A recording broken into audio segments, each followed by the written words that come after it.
Les récifs coralliens sont uniquement formés à partir des coraux durs. En effet, en captant des ions calcium et des ions carbonate présents dans l'océan, ils forment alors un précipité de calcaire permettant de construire au fur et à mesure leurs polypiers. Néanmoins, les coraux rétractent leurs tentacules la journée et vivent en colonies de clones du polype. C'est pourquoi, lors d'observations dans l'aquarium, nous n'observons que des petites bosses.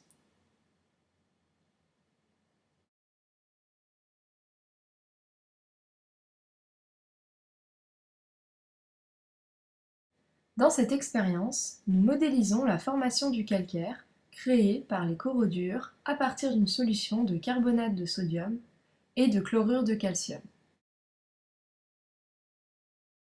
En mélangeant ces deux solutions, les ions calcium et les ions carbonate réagissent ensemble pour former un précipité blanc de carbonate de calcium, appelé dans la vie courante du calcaire.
D'après ce schéma, on constate que la forte augmentation de la quantité de dioxyde de carbone absorbée dans l'océan depuis la révolution industrielle traduit alors une diminution du pH.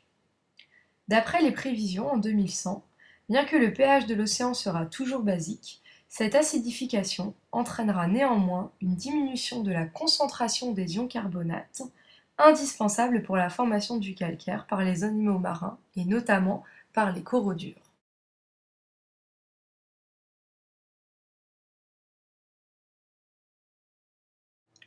Dans l'océan, le CO2 est sans cesse produit par la respiration des organismes marins, mais aussi consommé par la photosynthèse.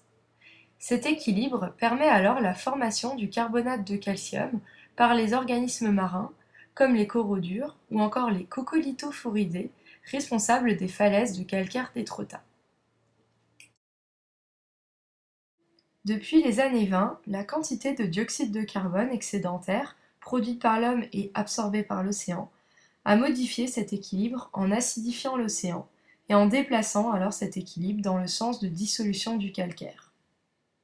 Ainsi, en 2100, 30 à 50% des récifs coralliens vont disparaître.